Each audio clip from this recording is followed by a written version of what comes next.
Welcome back to BCN news. భారతీయ సంస్కృతిని చాటి చెప్పేది డప్పు కళాకారులేనని మంత్రి సత్యకుమార్ యాదవ్ అన్నారు. అంబేద్కర్ 135వ జయంతి ఉత్సవాలను పురస్కరించుకుని బీజేపీ ఎస్సీ మోర్చా ఆధ్వర్యంలో విజయవాడలోని ఇందిరాగాంధీ స్టేడియం నుంచి అంబేద్కర్ స్మృతివనం వరకు డప్పు కళాకారులతో ర్యాలీ నిర్వహించారు. అనంతరం స్మృతివనంలో జరిగిన సభలో మంత్రి మాట్లాడారు. బడుగు బలహీన వర్గాలకు బీజేపీ అండగా ఉంటుందని చెప్పారు. రాష్ట్రంలో చంద్రబాబు, పవన్ అంబేద్కర్ ఆశయాలను కొనసాగిస్తున్నారని కొనియాడారు. 135వ జయంతి సందర్భంగా గత ఏప్రిల్ 14 135వ జయంతి ఉత్సవాలు మనం రాష్ట్ర వ్యాప్తంగా ప్రభుత్వ పరంగా, పార్టీల పరంగా, సామాజిక పరంగా కూడా నిర్వహించుకున్నాం. కానీ అటువంటి మహనీయుడికి ఈ దేశం కన్నా ముద్దు బిడ్డ, అత్యంత ప్రతిభావంతుడు, ప్రపంచంలోనే అత్యంత మేధో సంపత్తి కలిగిన వాడిగా పేరుగాంచిన వాడు, అద్భుతమైన రాజ్యాంగానికి మనం అందించిన రాజ్యాంగ నిర్మాత డాక్టర్ బిఆర్ అంబేద్కర్ గారి నివాళులు అర్పిస్తూ అటువంటి మహనీయుడు జయంతి రోజు, వర్ధంతి రోజు గుర్తు చేసుకోవడం, సమర్పించుకోవడం కాకుండా వారి ఆశయాల్ని, స్ఫూర్తిని ఆచంద్ర తారార్కం ఉండేలాగా ప్రయత్నం చేస్తూ గత 35 రోజులుగా రాష్ట్ర వ్యాప్తంగా అటు విజయనగరం నుండి హిందూపురం దాకా అనేక రకాలైన కార్యక్రమాల రూపకల్పన చేసి ఆ మహనీయుని గొప్పతనాన్ని ఊరి ఊరికి, వాడవాడకి తీసుకెళ్తూ నిజమైన నివాళులు అర్పించే దిశగా ప్రయత్నం చేస్తున్న పార్టీ దళిత మోర్చా రాష్ట్ర అధ్యక్షులు, యువ నాయకులు శ్రీ పరతాల సురేష్ గారికి నేను ప్రత్యేకంగా ఈ సందర్భంగా అభినందనలు, ధన్యవాదాలు తెలియజేస్తున్నాను. అనేక రకాలైన కార్యక్రమాలు తీసుకొచ్చి ఈ రకంగా కూడా నివాళులు అర్పించవచ్చా అని యావత్ ఆంధ్రప్రదేశ్ ఆశ్చర్యపడేలాగా చేసి ఇవాళ ఈ జయంతి ఉత్సవాల ముగింపు సందర్భంగా సమాజంలో అత్యంత ప్రధాన భూమిక వహిస్తున్న డప్పు కళాకారులను ముఖ్య అతిథులుగా పిలిచి వారి కళా వైభవాన్ని చాటి చెబుతూ డాక్టర్ అంబేద్కర్ గారికి ఎటువంటి నివాళులు అర్పిస్తామో మనం అందా ఇవాళ చూసాం. ఎందుకయ్యా డప్పు కళాకారులను ఎన్నుకున్నామని నేను అడిగితే, డప్పు కళాకారులకి సమాజ నిర్మాణంలో ప్రధాన పాత్ర ఉంది అన్నారు. అదేంటి సురేష్ గారు అని అడిగారు. అన్న, ఈ 2 తెలుగు రాష్ట్రాల్లో మన ఉత్కృష్టమైన సంస్కృతి సాంప్రదాయాలకి, ఘనమైన వారసత్వ సంపదకి డప్పు కళాకారులు అని చెప్పారు. వారు అందించేది కేవలం వినోదం కాదు, కేవలం సంగీతం కాదు, మన వారసత్వ సంపదకి, సంస్కృతికి పరిరక్షకులు వారు అని చెప్పారు. పండుగ జరిగినా, ఏ పబ్బం జరిగినా, ఏ పెళ్లి జరిగినా, ఏ ఊరేగింపు జరిగినా, ఏ సామాజిక ఉద్యమం జరిగినా అది జయవంతం కావాలన్నా, సఫలవంతం కావాలన్నా, ఉత్సాహం నిండాలన్నా ఎవరయ్యా ముందు వరుసలో ఉండేదంటే డప్పు కళాకారులు అనే విషయాన్ని గుర్తించాలని.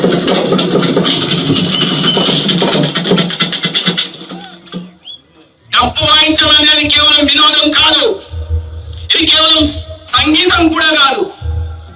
ఇది గ్రామీణ ప్రాంతాల్లో ప్రజల భావోద్వేగానికి సంబంధించిన విషయం. ఈ గ్రామీణ ప్రాంతాల్లో ప్రజల్ని ఐక్యంగా ఉంచే ఒక భావోద్వేగం. అటువంటి డప్పు కళాకారులు తమ కష్టపడుతూ సమాజాన్ని ఐక్యంగా ఉంచడమే కాకుండా సామాజిక బాధ్యతను కూడా వహిస్తూ ఏ కష్టం వచ్చినా, ఏ నష్టం వచ్చినా, ఏ ఊరేగింపు వచ్చినా, ఏ దండన వేయాలన్నా గ్రామాల్లో డప్పు పట్టుకొని వచ్చే ముందు ఎవరయ్యా అంటే అది కోవిడ్ మహమ్మారి సందర్భంలో తీసుకోవాల్సిన జాగ్రత్తల సందర్భంగా కానీ, లేదా ధైర్య బారిన పడకుండా, డెంగ్యూ బారిన పడకుండా కాపాడుకోవాల్సిన అవసరంలో కానీ, ఇతర ఏ ఇబ్బంది వచ్చినా, లేదా ఒక మంచి సామాజిక కార్యక్రమం గురించి కానీ, లేదా ఒక మంచి కార్యక్రమం గురించి కానీ, లేదా ప్రభుత్వం తీసుకొచ్చిన ఒక సంక్షేమ పథకం కానీ, లేదా నరేంద్ర మోడీ గారు, చంద్రబాబు నాయుడు గారు ప్రవేశపెట్టిన అభివృద్ధి పథకం కానీ గ్రామీణ ప్రాంతాల్లో పెరగాలి, వెళ్ళాలి. ఆ అభివృద్ధి సంక్షేమ పథకాల ఫలాలు గ్రామీణ ప్రాంతాల ప్రజలకు పెంచిన పెట్రోల్, డీజిల్ ఛార్జీలు తక్షణం తగ్గించాలని, కనీస ఏపీకి పొరుగున ఉన్న రాష్ట్రాలతో సమానంగా ధరలను తగ్గించాలని వైసీపీ తూర్పుగోదావరి జిల్లా అధ్యక్షుడు మాజీ మంత్రి చెల్లుబోయిన వేణుగోపాలకృష్ణ డిమాండ్ చేశారు. అధికారంలోకి వస్తే పెట్రోల్, డీజిల్ ధరలు తగ్గిస్తామని ప్రచారం చేసిన చంద్రబాబు, లోకేష్ ధరలు తగ్గించకపోగా పెంచేశారని మండిపడ్డారు. పెరిగిన ఇంధన ధరలతో దేశంలోనే ఏపీ మొదటి స్థానంలో ఉందని ఆగ్రహం వ్యక్తం చేశారు. పెరిగిన ధరల కారణంగా ఏటా రాష్ట్ర ప్రజలపై 3,200 కోట్ల అదనపు భారం పడుతుందని వివరించారు. బ్రతుకుతారు, కనీసం ప్రశ్నించలేరు అనేటువంటి భావన స్పష్టంగా కనపడుతున్నటువంటి తీరు ఇవాళ రాష్ట్రంలో దేశంలోనే అత్యధికంగా పెట్రోలు, డీజిల్ ధరలు పెంచినటువంటి రాష్ట్రంగా ఆంధ్రప్రదేశ్ రాష్ట్రం ఉంది. ఎన్నికల ముందు ఈ రాష్ట్ర ముఖ్యమంత్రి గారి తనయుడు నారా లోకేష్ తన యొక్క యువగళం పాదయాత్ర ప్రారంభంలో నిత్యావసర సరుకులు ధరలు పెరిగిపోయాయని, దానికి ప్రధానమైనటువంటి కారణం ఆయిల్ ధరలు పెంపని ఆనాడు కేంద్ర ప్రభుత్వమే పెంచింది, రాష్ట్ర ప్రభుత్వం కాదు. కానీ మీరు చేసిన ప్రచారం ఏమిటి? ఏదైతే ఆయిల్ ధరలు ఉన్నాయో, పెట్రోల్ గానీ డీజిల్ ధరలు గానీ మేము ప్రభుత్వానికి వస్తే ఖచ్చితంగా తగ్గిస్తామని చెప్పినటువంటి మాట ప్రజలు నమ్మారు. ఇవాళ 113 రూపాయల 67 పైసలకి పెట్రోల్ ధర పెరిగింది. 3 రూపాయల 17 పైసలు డీజిల్ పైన, పెట్రోల్ పైన పెంచారు. ఏ రాష్ట్రంలోనూ ఇది ఈ స్థాయిలో ధరలు పెంచినటువంటి పరిస్థితులు లేవు. మీరు చెప్పిన మాట నీటి మూటే కదా. అంటే ప్రజల కోసం ఏదైనా ప్రజల దగ్గరికి వెళ్ళినప్పుడు ఏదో ఒక అబద్ధం చెప్పాలి. నాటి పాలకుడు పై ప్రజలు మనసు విరిచేయడం కోసం మీరు చేసినటువంటి ప్రచారం ద్వారా పెట్రోల్ పైన గానీ డీజిల్ పైన గానీ మీరు చేసినటువంటి ప్రచారాన్ని మరొకసారి మీకు గుర్తు చేస్తున్నాం. రాష్ట్రంలో పెంచినటువంటి ధరలు పక్కన ఉన్నటువంటి రాష్ట్రాలు మనం గమనించినట్లయితే తమిళనాడు రాష్ట్రంలో ధర ఎంత ఉంది, కర్ణాటకలో ధర ఎంత ఉంది, పక్కనున్నటువంటి ఒరిస్సాలో ధర ఎంత ఉంది, తెలంగాణలో ధర ఎంత ఉంది చూసినప్పుడు అన్ని రాష్ట్రాల కంటే అధికంగా ధరలు ఉన్నటువంటి రాష్ట్రం ఆంధ్రప్రదేశ్ రాష్ట్రం. ఆంధ్రప్రదేశ్ రాష్ట్రంలో ఈ ధరల పెరుగుదల మీద మీరు తీసుకున్న చర్యలు ఏమిటి? అంటే పెంచి అమ్ముతున్నది మీరు కదా. పెంచి అమ్ముతున్నటువంటి ఈ పాలనని ప్రశ్నిస్తా ఉన్నాం. వైఎస్ఆర్ కాంగ్రెస్ పార్టీ ముఖ్యమంత్రిగా మాజీ ముఖ్యమంత్రి జగన్మోహన్ రెడ్డి గారి ఆధ్వర్యంలో రేపు ప్రతి నియోజకవర్గ హెడ్ క్వార్టర్స్ లో పెంచినటువంటి ఈ పెట్రోల్, డీజిల్ ధరల్ని తక్షణమే తగ్గించాలని, పక్క రాష్ట్రాలకి సరి సమానమైనటువంటి స్థాయికైనా కనీసం తీసుకురావాలని మీరు ప్రజల్ని హింసించడమే పనిగా పెట్టుకున్నారు. దీని ద్వారా నిత్యావసర సరుకుల ధరలు విపరీతంగా పెరిగిపోతున్నాయి అనేటువంటి ఆందోళనలో ప్రజలున్నారు. దాన్ని ముందుగా మీరే ప్రచారం చేశారు. ఈ ప్రభుత్వం చంద్రబాబు నాయుడు గారి ప్రభుత్వం ఏర్పడిన తర్వాత ఈ రాష్ట్రంలో ఏ వర్గానికి కూడా మనశ్శాంతి లేదు. ఏ వర్గానికి కూడా ఈ రాష్ట్రంలో ఒక భరోసా లేదు, భద్రత లేదు. ఒక్కటి కాదు, మీరు చేస్తున్నటువంటి పాలన ఒక రాక్షస పాలన. మీరొక్కటే లక్ష్యాన్ని ఎంచుకున్నారు. గత పాలకుడు ప్రజారంజకమైన పాలన అందిస్తే ప్రజా అవసరాలు తెలుసుకుని ప్రజల అవసరాల కోసమే పాలకుడి యొక్క లక్ష్యాలు ఉండాలని ఆలోచన చేసి కరోనా లాంటి విపత్తులో కూడా ప్రజలకు కష్టం కలగకుండా పాలన అందించినటువంటి జగన్మోహన్ రెడ్డి గారి పైన నిత్యము ఒక అసత్యాన్ని ప్రచారం చేయాలి. నిజాన్ని మాత్రం మీరు ఎప్పుడూ మాట్లాడరు. ఒక అబద్ధాన్ని ప్రచారం చేయాలి. ఆ అబద్ధాన్ని ప్రచారం చేయడం ద్వారా ప్రజలకి ఏదో రకంగా జగన్మోహన్ రెడ్డి గారి మీద ఒక ద్వేషభావాన్ని పెంచాలి. ద్వేషభావాన్ని పెంచి మీ పాలన సాగించుకోవాలి అనేటువంటి ఆలోచనతో ఉన్నారు. నేను అడుగుతున్నా, ఇవాళ వైఎస్ఆర్ కాంగ్రెస్ పార్టీ అడుగుతుంది, నాడు తప్పన్నది నేడు ఒప్పేలా అయింది. నాడు తప్పన్నారు, పెట్రోల్ డీజిల్ ధరలు ఆంధ్రప్రదేశ్ రాష్ట్రంలో పెరిగిపోయాయి, మేము వస్తే తగ్గిస్తా ఉన్నారు. ఏది తగ్గించింది? ఇప్పుడు మరింత పెంచారు. పక్క రాష్ట్రాలతో పోల్చుకుంటే ఇవాళ ఈ రాష్ట్రంలో పెట్రోల్ డీజిల్ ధరలు అధికంగా ఉన్నాయని రాష్ట్ర వ్యాప్తంగా భారతదేశంలోనే అన్ని రాష్ట్రాల కంటే అధిక ధరలు ఉన్నటువంటి రాష్ట్రం ఆంధ్రప్రదేశ్ రాష్ట్రం అనేటువంటి విషయం అందరికీ తెలుసు. మన క్రైసిస్ వచ్చింది, దానికి కారణం మీరు. రేట్లు పెరిగాయి, దానికి కారణం మీరే. ఇవాళ పెరిగిన రేట్లు నియంత్రించాల్సిన ప్రభుత్వం ప్రజలపై భారం పడకుండా.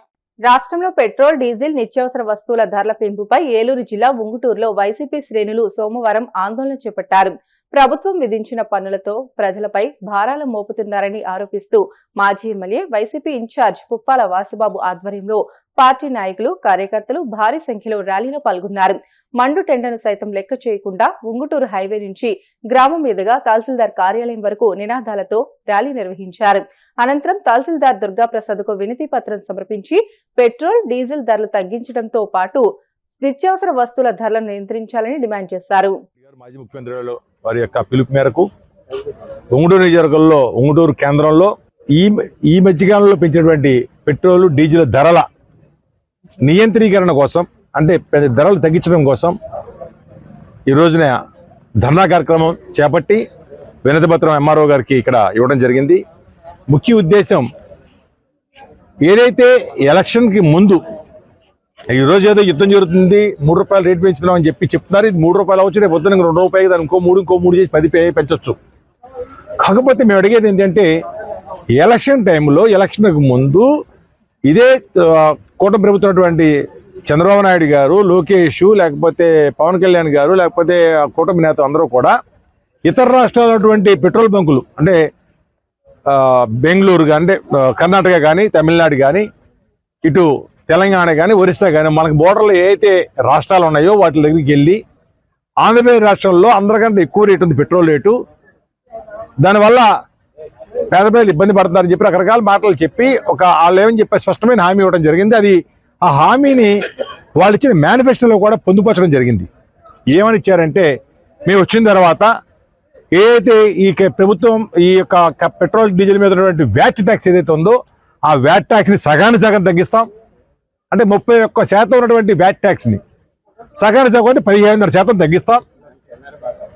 చెస్ని 4 రూపాయలు వ్యాట్ ఉంది, దాన్ని కూడా మేము తగ్గిస్తామని చెప్పి కళ్ళబొల్లి మాటలు చెప్పి పేద ప్రజల యొక్క ఆంక్షలు నెరవేరుస్తాము అంటే రకరకాలు చెప్పారు. ఎన్ని హామీలను ఎత్తుకుంటే చాలా ఉంటాయి, చాలా తత్వంగా ఉంటుంది చెప్పి, ముఖ్యంగా పెట్రోల్ డీజిల్ ఈరోజు సబ్జెక్ట్ అది కాబట్టి వాటి మీద ఇంత తగ్గిస్తామని చెప్పి మరి వాళ్ళ కళ్ళబొల్లి మాటలు చెప్పి ఎలక్షన్ తగ్గిన తర్వాత ఇప్పటికీ సుమారు 10 రోజులు, 2 సంవత్సరాల కాలం గడిచిపోయింది.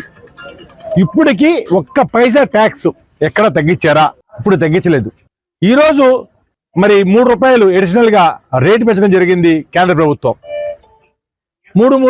పెట్రోల్ మీద 3 రూపాయలు, డీజిల్ మీద 3 రూపాయలు, సుమారు 3,600 కోట్ల రూపాయల భారం ఆంధ్రప్రదేశ్ రాష్ట్ర ప్రజల మీద పడతా ఉంది పెట్రోల్ కొనుగోలు చేస్తే. కానీ అది దరిమిలా ఆ పెట్రోల్ డీజిల్ పెరగడం వల్ల మరి సామాన్యులకు అందుబాటులో ఉప్పు కానించి, పప్పు కానించి, నూనె కానించి, బియ్యం కానించి ప్రతి వస్తువు మీద కూడా వ్యాపారస్తులు పెట్రోల్ పేరు, డీజిల్ పేరు, పెట్రోల్ పేరు, ట్రాన్స్పోర్టేషన్ పేరు చెప్పి అక్కడ రూపాయి పెరిగితే ఇక్కడ 10 రూపాయలు ఇస్తారు. ఇవాళ అందుబాటులో లేకుండా పోయినాయి. ప్రతి వస్తువు కూడా రోజువారీ కొనుగోలు చేయకపోతే పూట గడవదు. అటువంటి వస్తువులన్నీ కూడా ఈ రోజున విపరీతమైన రేట్లు పెంచేయడం జరిగింది. కేవలం చూపించే స్టాక్ ఏంటంటే పెట్రోల్ డీజిల్ రేటు. మరి వీళ్ళు ఇస్తున్న హామీ ప్రకారం 15% వ్యాట్లో 4 రూపాయల వ్యాట్లో కానీ, లేకపోతే 15% ఉన్నటువంటి 30% ఉన్నటువంటి చెస్లో కానీ 50% వైవర్ ఇస్తే కనుక ఆటోమేటిక్ 15 రూపాయలు రేటు తగ్గిపోతుంది డీజిల్ పెట్రోల్ మీద. కానీ 1 పైసా ఇవ్వలేదు. ఇవాళ నిమ్మక నీరెత్తినట్టున్నారు. ప్రశ్నించరు. ఎందుకంటే వాళ్ళకి కావాల్సిన వాళ్ళకి వెళ్ళిపోతా ఉన్నాయి పక్క నుంచి. కాబట్టి వాళ్ళు దీని ప్రజా సమస్యల మీద కానీ, ప్రజలు వచ్చిన ఇబ్బందుల మీద కానీ, ఇక్కడ ఏ గొడవ జరిగినా, ఏ ఇష్యూ జరిగినా, ఎంతమంది చనిపోయినా, విషాహారం చనిపోయినా, లేకపోతే వేరే హాస్టల్లో విషాహారం కలిపి ఇబ్బంది పడ్డా, లేదా యాక్సిడెంట్లు అయినా, లేదా వార్తలు ముగించే ముందు ముఖ్యాంశాలు మరొకసారి. భీమవరంలో ఘనంగా ముగిసిన అటల్ బిహారీ వాజ్పేయి క్రికెట్ టోర్నమెంట్. విజేతగా నిలిచిన భీమవరం బీజేవైఎం జట్టుకు ట్రోఫీ కప్ ను అందజేసిన కేంద్ర మంత్రి శ్రీనివాస్ వర్మ, ఎంపీ పాకా సత్యనారాయణ. కోడూరు మండలంలో 3.76 కోట్లతో చేపట్టనున్న అభివృద్ధి పనులకు శంకుస్థాపన చేసిన మంత్రి నిమ్మల. గ్రామాల అభివృద్ధికి కూటమి ప్రభుత్వం కృషి చేస్తుందని వెల్లడి. అంబేద్కర్ జయంతోత్సవాలను పురస్కరించుకుని విజయవాడలో డప్పు కళాకారుల ర్యాలీ. బడుగు బలహీన వర్గాలకు బీజేపీ అండగా ఉంటుందన్న మంత్రి సత్యకుమార్. అధికారంలోకి వస్తే పెట్రోల్ డీజిల్ ధరలు తగ్గిస్తామని ప్రచారం చేసిన చంద్రబాబు, లోకేష్ ధరలు తగ్గించకపోగా పెంచేశారు. మండిపడ్డ మాజీ మంత్రి చెల్లుబోయిన వేణు. ఇవి ఇప్పటివరకు బులెటిన్లోని అప్డేట్స్. మరిన్ని వార్తల కోసం BCN digital YouTube channel, Facebook పేజీని ఫాలో అవ్వండి. అప్డేట్ వార్తల కోసం ప్లీజ్ డూ సబ్స్క్రైబ్.